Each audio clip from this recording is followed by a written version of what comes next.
तो hello everyone, once again we are back with our video. बहुत amazing मजा आने वाला है तुम लोगों को। आज हम करने वाले हैं 8.2 ट्रिग्नोमेट्री की। मेरे को ऐसा लग रहा है कि तुम लोगों को समझ में आ गई है। 8.1 तो समझ में आ गई है, आज 8.2 भी निपटा देते हैं फटाफट से। टेबल से रिलेटेड पूरी एक्सरसाइज है। टेबल अगर किसी ने याद कर ली तो एक्सरसाइज फटाफट से खत्म हो जाएगी तुम लोगों की। पहले तो कमेंट सेक्शन में जरूर बताना कि आप लोग कहां से इस वीडियो को देख रहे हो, और आप लोग बच्चे फटाफट से ये क्वेश्चन सॉल्व करके दिखाइए।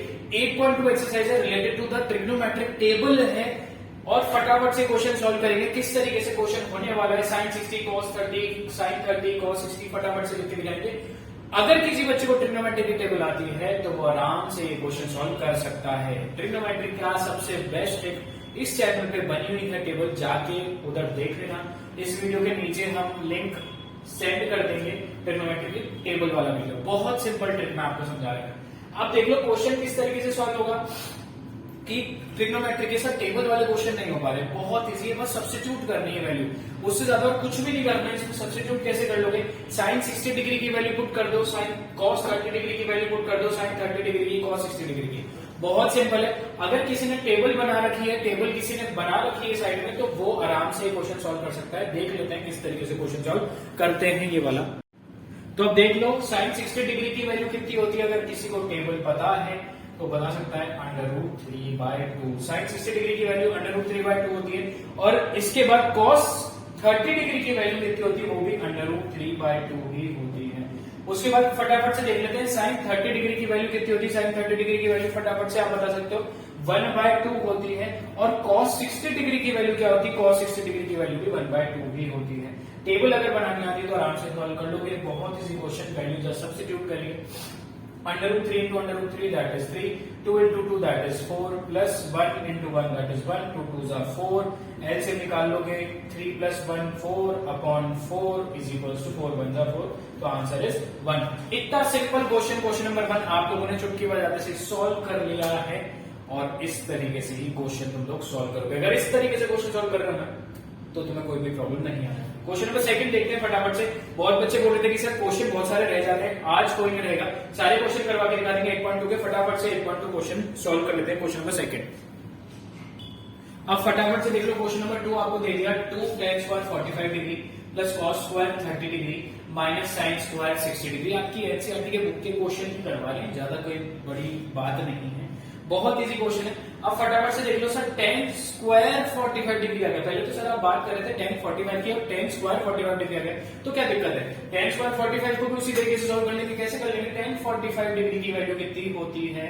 tan 45 डिग्री की वैल्यू आप लोगों को लिखवा रखी है, दैट इज 1 होती है। 1 का स्क्वायर, और 2 इधर लिखा हुआ है तो 2 मल्टीप्लाई हो जाएगा 1 से। ठीक है, मैंने इधर टेबल खोल रखी है, आप भी रफ में टेबल बना के टेबल खोल सकते हो, सो दैट आप लोग वैल्यूज देख सको। उसके बाद cos 30 डिग्री की वैल्यू कितनी है? √3/2 होती है शायद। √3/2, yes, √3/2 is the right answer.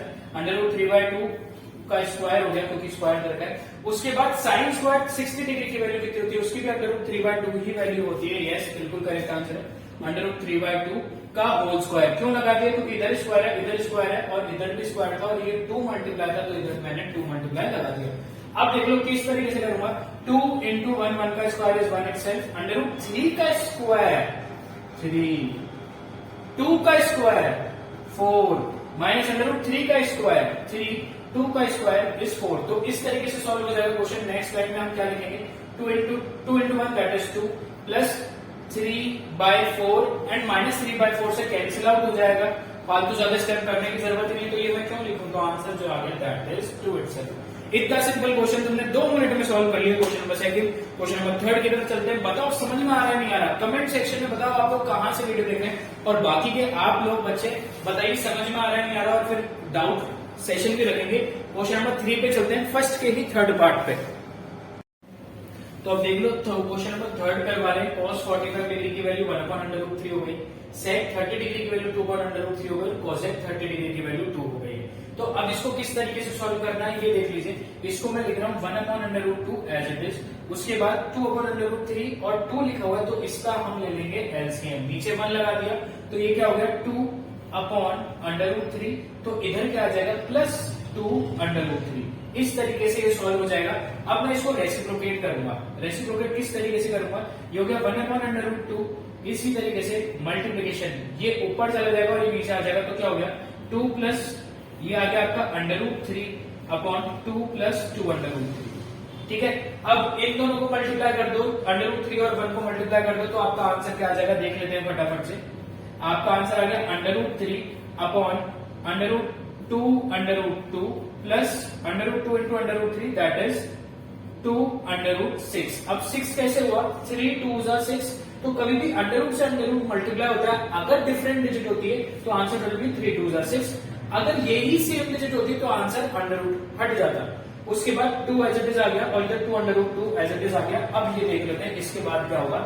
आप लोगों ने रेशनलाइजेशन तो किया ही होगा, इसके बाद कभी भी आपको रूल पता होगा, बेस में √ आते से ही रेशनलाइजेशन कर दो, कुछ भी नहीं करना। रेशनलाइजेशन में क्या होता है, √3 अपॉन 2 √2 प्लस 2 √6 लिखा हुआ है, multiply with 2 √2 minus 2 √6 upon 2 √2 minus 2 √6।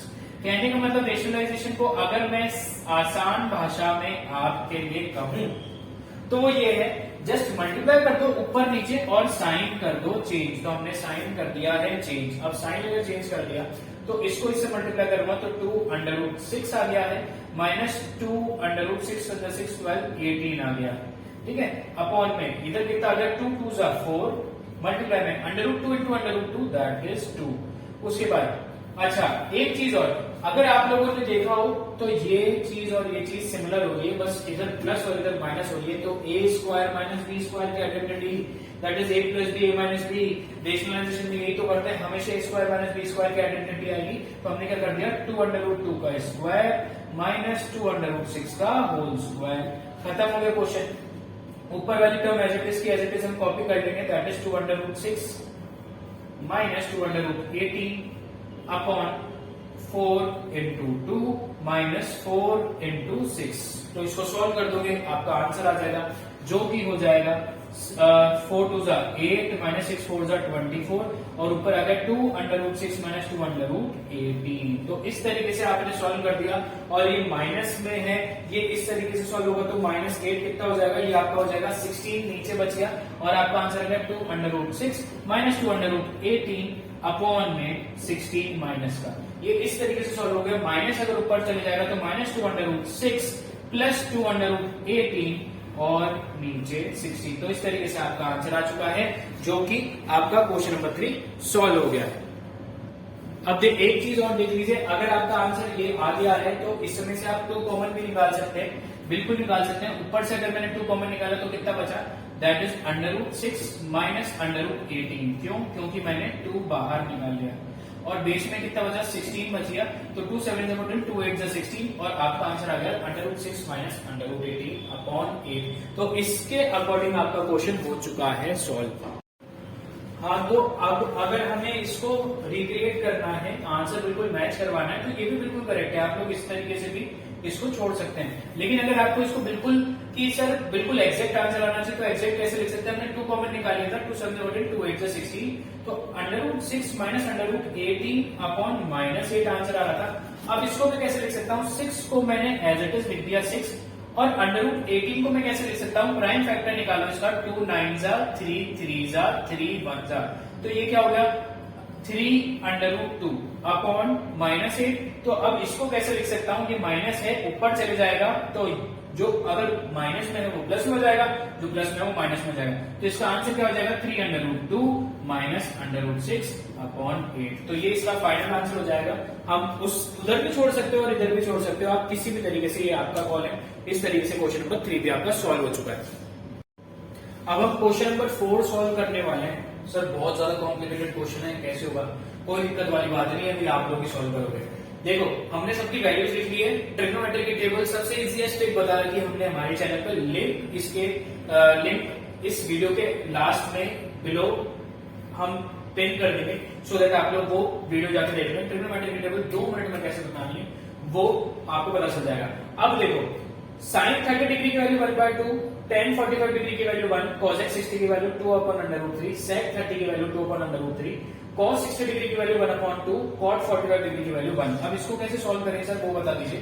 Very good, बिल्कुल। अगर वैल्यूज लिख ली तो आप देखो कैसे सॉल्व करूंगा। इसका एलसीएम इसके नीचे 1 लगा दो, इसका इसके नीचे 1 लगा दो, तो एलसीएम कैसे निकालते हैं, जस्ट बेस वाली दोनों टर्म को मल्टीप्लाई कर दो, तो पहली वाली डिजिट का जो एलसीएम आ गया दैट इज 2√3, 1 2 एंड 3 तो 2√3।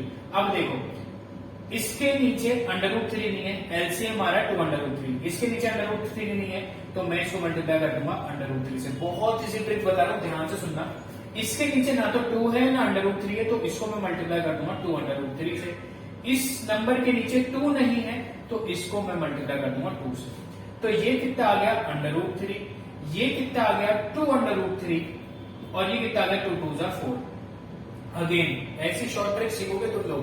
देखो वापस देखो क्या आ गया एलसीएम, मल्टीप्लाई कर दो 2√3, इसका भी बेस 2√3 आ गया, ठीक है ना, बेस 2√3 आ गया। अब मेरे को एलसीएम निकालना है, इसके नीचे 2 नहीं है, मेरा एलसीएम 2√3 है, इसके नीचे 2 नहीं है, तो ये किससे मल्टीप्लाई हो जाएगा 2 से।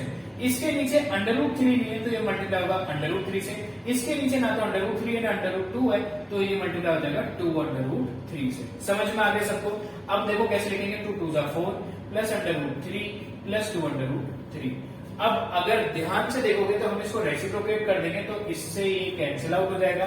आपकी इक्वेशन क्या बच गई, ये अपॉन ये, तो इसको हम क्या लिख सकते हैं √3 प्लस 2√3 माइनस 4, और ये हो गया 4 प्लस √3 प्लस 2√3। इसको इस तरीके से सॉल्व कर सकते हो, आपका आंसर आ जाएगा, कोई भी आपको दिक्कत नहीं होगी।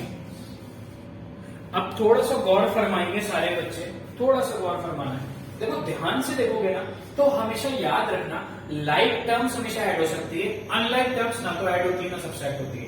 इनमें से लाइक टर्म कौन सी है, लाइक टर्म है इधर √3 एंड √3, लाइक टर्म है √3 एंड √3। तो मैं इसको कैसे कर सकता हूं, √3 के आगे लगा हुआ है 1, इसके आगे लगा हुआ है 2, तो 2 और 1, 2 प्लस 1 इज 3, तो ये हो जाएगा आपका 3√3 एज इट इज हो जाएगा, -4 मेरा एज इट इज आ गया। अब देखो √3 और √3 लाइक टर्म है, इसके आगे 2 इसके आगे 1, तो 2 प्लस 1 अगेन 3√3 प्लस 4। बताओ समझ में आया कि नहीं आया? बहुत इजी ट्रिक बता रहा हूं। लाइक टर्म्स को हमेशा ऐड करो, अनलाइक टर्म्स कभी भी ऐड नहीं होती। लेट्स से अगर इधर √3 है, इधर √2 होता तो कभी भी ऐड नहीं हो सकती, लेकिन लाइक टर्म्स अगर दे रखे तो हमेशा ऐड हो जाएगी। अब आप लोगों को क्वेश्चन देखते ही समझ जाना चाहिए कि अगर मेरा क्वेश्चन इधर आ गया, इधर मेरा क्वेश्चन इधर तक बन गया है, तो इसके बाद मैं क्या कर देता हूं, इसके बाद सिंपली मैं रेशनलाइजेशन कर देता हूं। और रेशनलाइजेशन की ट्रिक मैंने बताई है, कोई फर्स्ट क्लास का बच्चा भी कर सकता है। जस्ट बेस में जो भी लिखा हुआ होता है उसको मल्टीप्लाई कर दो, साइन चेंज करके, तो 3√3 माइनस 4 अपॉन 3√3 माइनस 4। तो ये इस तरीके से क्वेश्चन सॉल्व हो जाएगा। अब आप लोग अगर ध्यान से गौर फरमाएंगे ना, तो ये वाली टर्म और ये वाली टर्म सेम है, मतलब a माइनस बी और a माइनस बी। अब ध्यान से सुनना, a माइनस बी और a माइनस बी मल्टीप्लाई हो रहा है, तो क्या मैं इसको a माइनस बी का होल स्क्वायर लिख सकता हूं? यस सर, बिल्कुल लिख सकता हूं। अच्छा वापिस से 2 इंटू 2, अगर 2 इंटू 2 4 है, तो क्या मैं इसको 2 स्क्वायर लिख सकता हूं? यस सर, बिल्कुल लिख सकता हूं। तो क्या मैं इधर a माइनस बी और a माइनस बी सेम है, तो 3√3 माइनस 4 का होल स्क्वायर लिख सकता हूं? यस सर, क्योंकि ये 2 बार मल्टीप्लाई हो रहा है, 2 बार मल्टीप्लाई हो रहा है, तो 2 का स्क्वायर भी लिख सकता हूं। ऐसे मैंने इसका स्क्वायर किया। ध्यान से समझना, a प्लस बी और a minus b, a square minus b square की आइडेंटिटी में टूट गया है। a square minus b square की आइडेंटिटी क्या होती है?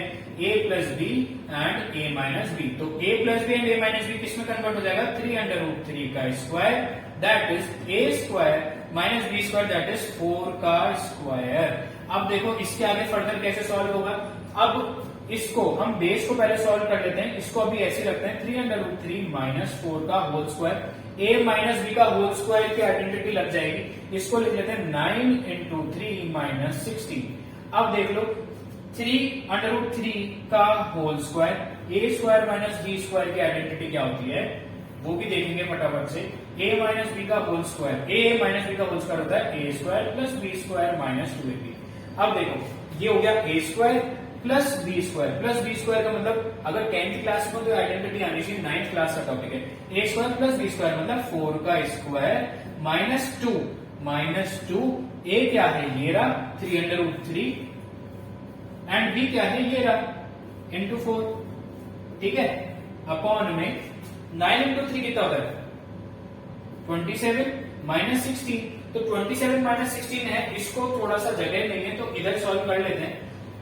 सबसे पहले 3 3 जा 9 और √3 का स्क्वायर मतलब 9 इंटू 3, √3 इंटू √3 दैट इज 3। तो इसका भी स्क्वायर कर दिया, इसका भी स्क्वायर कर दिया, सेपरेटली करना पड़ेगा। प्लस 4 4 जा 16, 4 का स्क्वायर माइनस टू लिखा हुआ है तो -2 को हमने एज इट इज लिख दिया, अंदर मल्टीप्लाई कर दो, 4 3 जा 12 हो गया तो ये कितना आ गया 12 √3। और बेस में कितना आ रहा है आपका 27 माइनस 16 कितना होता है 7 8 9 10 11 बेस में आ गया। अब देखो 9 3 से कितना होता है 27 प्लस 16 माइनस 2 इंटू 12 √3। अब देख लो फटाफट से इसके आगे फर्दर किस तरीके से सॉल्व होगा, अपॉन 11। ये हो गया आपका 27 प्लस 16 बॉड मास के रूल के अकॉर्डिंग पहले ये सॉल्व करो, 12 1 12 2 24 √3। अब देखो अपॉन 11, अब 27 और 16 कितना हो गया फटाफट से करके देख लो, 16 6 12 13 2 3 4 43, तो 43 माइनस 24 अपॉन √3 अपॉन 11 आपका आंसर आ गया। इस तरीके से क्वेश्चन सॉल्व हो गया। आई होप आपको समझ में आया हो। अब देखिए क्वेश्चन नंबर, इसमें हमने आपको 4 क्वेश्चन करा दिए हैं और 4 क्वेश्चन के बाद आपको 5th क्वेश्चन खुद से ट्राई करिए। नहीं होता तो आप कमेंट सेक्शन में बता सकते हैं और आप बच्चे भी बेटा बता देना अगर 5th क्वेश्चन नहीं होता तो। आपके लिए होमवर्क एक करके लेके आइए, नहीं होता तो हम जरूर बताएंगे। क्वेश्चन नंबर 2 का फर्स्ट पार्ट बता देते हैं, थोड़ा सा अलग क्वेश्चन है, इसके आपको एमसीक्यू बेस्ड क्वेश्चन दे रखे हैं। 2 tan 30 degree upon 1 plus tan square 30 degree sir किस तरीके से सॉल्व होगा, सर ये तो करना ही नहीं आता, कैसे सॉल्व होगा, बिल्कुल वैसे ही सॉल्व होगा। tan 30 डिग्री की वैल्यू होती है 1 अपॉन √3, तो 2 tan 30 डिग्री देता है मतलब 2 इंटू tan 30 डिग्री की value, 1 plus tan square 30 degree की वैल्यू का मतलब क्या हो गया 1 प्लस tan स्क्वायर 30 मतलब tan 30 डिग्री की वैल्यू का स्क्वायर हो गया। अब देखो मैं इसको किस तरीके से सॉल्व कर सकता हूँ, क्या मैं 2 इंटू 1 अपॉन √3 को 2 अपॉन √3 लिख सकता हूँ, यस सर बिल्कुल लिख सकता हूँ, 2 1 जा 2 हो गया। उसके बाद 1 प्लस 1 का स्क्वायर इज 1, √3 का स्क्वायर इज 3, √3 इंटू √3 क्या होता है 3, तो ये हो गया 3। अब इसका एलसीएम ले लो फटाफट से, इसका एलसीएम ले लेंगे तो क्या हो जाएगा 2 √3 अपॉन 3 1 जा 3 प्लस 1 अपॉन 3। जल्दी कर दिया फटाफट से, बहुत ज्यादा अगर समझ में नहीं आया तो देख लो। इसके नीचे कोई भी नंबर नहीं था तो मैंने 3 इंटू 1 कर दिया तो उसका एलसीएम 3 आ गया। अभी बताया दोनों डिजिट को मल्टीप्लाई कर लिया करो, और इसके नीचे 3 नहीं है तो इधर मैंने मल्टीप्लाई 3 कर दिया, इसके नीचे 3 है तो मैंने इसको मल्टीप्लाई 1 से कर दिया, तो 3 प्लस 1 अपॉन 3 हो गया। तो इसका आंसर क्या रहेगा 2 upon √3 into 3 upon 4, 3 plus 1 is 4 हो गया, तो 2 2 जा 4 हो गया। और अब देखो अब ये क्या बन रहा है 3 अपॉन 2 √3, 3 अपॉन 2 √3 बचा है, तो अब मैं 3 और √3 को कट कर सकता हूँ, बिल्कुल कर सकता हूँ। ये 3 किससे मिलके बना है √3 इंटू √3 से मिलके बना है, तो क्या मैं इसको इधर लिख दूं एक बार √3 इंटू √3 अपॉन 2 √3, बिल्कुल लिख सकता हूं। मैंने किसको लिखा है, मैंने लिखा है 3 अपॉन √3, 2 √3 को लिखा है, 3 को लिख दिया √3 इंटू √3 क्योंकि √3 इंटू √3 3 होता है, और 2 √3 ऐसे लिख दिया तो √3 से √3 कैंसिल आउट हो गया, तो आपका आंसर आ गया √3 अपॉन 2। अब आपको देखना पड़ेगा ऑप्शन में आपको दे रखा है sin 60 डिग्री की वैल्यू, cos 60 डिग्री की वैल्यू, tan 60 डिग्री की वैल्यू, sin 30 डिग्री की वैल्यू। आपको टेबल में जाके देखना पड़ेगा √3 अपॉन 2 की वैल्यू किसकी होती है, एक तो cos 30 डिग्री की वैल्यू होती है और sin 60 डिग्री की वैल्यू होती है, तो जो आपका आंसर है वो आपका आंसर sin 60 डिग्री बिल्कुल करेक्ट आंसर है। तो ऑप्शन हो गया आपका ए बिल्कुल correct option, that is sin 60 degree. तो इस तरीके से क्वेश्चन हमने सॉल्व कर दिया, आपका आंसर √3/2 आ गया। टेबल में चेक कर लिया कि किसका आंसर है, इस तरीके से क्वेश्चन नंबर 2 का फर्स्ट पार्ट सॉल्व हो गया। क्वेश्चन नंबर 2 का फर्स्ट पार्ट सॉल्व होते से अब हम ट्राई करने वाले हैं क्वेश्चन नंबर 2 का सेकेंड पार्ट। फटाफट से स्टार्ट कर दीजिए। अब देख लीजिए ये जो क्वेश्चन है ना, ये तो इतना सिंपल होने वाला है ना तुम लोगों के लिए। क्वेश्चन नंबर 2 का सेकंड पार्ट, मतलब तुम देखते से आंसर बता सकते हो। अब तुम बोलोगे सर देखते से कौन बता सकता है आंसर, ये तो बोर्ड पे तो लिखा ही नहीं, कोई दिक्कत वाली बात नहीं, बुक के पीछे से भी नहीं देखना। ये देखो 1 माइनस tan 45 डिग्री। अब तुम लोगों को ट्रिग्नोमेट्री की टेबल याद होगी तो बारे में आ रहे हैं। 1 minus tan square 45 degree, tan 45 degree की वैल्यू 1 होती है, 1 का square is 1 itself, 1 plus tan square 45 degree again, तो दैट इज 1 इटसेल्फ, 1 का स्क्वायर। अब ध्यान से समझना, ये 1 का स्क्वायर इज 1, तो 1 माइनस 1 अपॉन 1 प्लस 1, ठीक है। 1 माइनस 1 इज 0 अपॉन 2, तो 0 अपॉन 2 इज 0, तो जो इसका ऑप्शन होने वाला है तो option is D part. D option is the right answer. और इस तरीके से आप लोग क्वेश्चन सॉल्व कर सकते हो। क्वेश्चन नंबर सेकंड का सेकंड पार्ट भी आप लोग इजीली कर लोगे। इस तरीके से क्वेश्चन अगर सॉल्व कर लोगे तो आपको कोई भी प्रॉब्लम नहीं आएगी, आराम से सॉल्व कर लोगे और इस तरीके से आपका क्वेश्चन सॉल्व हो जाएगा। कुछ बच्चों ने मेरे को कमेंट सेक्शन में ये बोला था, सर सेकंड क्वेश्चन तक तो समझ में आ गया था, लेकिन थर्ड क्वेश्चन तो बहुत ही ज्यादा टिपिकल है, थर्ड क्वेश्चन हमसे सॉल्व भी नहीं हो रहा कि थर्ड क्वेश्चन करना कैसे है। तो थर्ड क्वेश्चन देख लो किस तरीके से करना है। थर्ड क्वेश्चन में बोला गया sin 2a is equals to 2 sin a, sin 2a is equals to 2 sin a। तो अब मैं इसमें ऐसी कौन सी वैल्यू लगा दूं कि मेरा answer first 0 degree, 30 degree, 45 degree, 60 degree आ जाए। अब इसमें मैं वैल्यू लगा के देखता हूं। अब इसमें ऑप्शन लगा के देखूंगा मैं, ऑप्शंस लगा के देखने की किस तरीके से सॉल्व होता है। तो सबसे पहले आपको ऑप्शन दे रखा है 0 डिग्री, तो 0 डिग्री ही लगा के देख लो। sin 2a का मतलब हो गया 2 into 0 degree is equal to 2 sin a का मतलब sin 0 डिग्री। अब sin 0 डिग्री की वैल्यू कितनी होती है? sin 0 डिग्री की वैल्यू 0 ही होती है। तो sin 0 की वैल्यू 0 और 0 into 2 is 0। अब देखो sin 0 डिग्री की वैल्यू इज 0, 0 into 2 is 0। तो ये तो पहली बार में आंसर सही आ गया। इसका ऑप्शन तो फर्स्ट ही करेक्ट हो गया कि अगर मैं 0 वैल्यू पुट करूंगा तो इसका आंसर बिल्कुल करेक्ट हो जाएगा। तो थर्ड ऑप्शन भी आपने चुटकी बजाते से ही सॉल्व कर लिया है।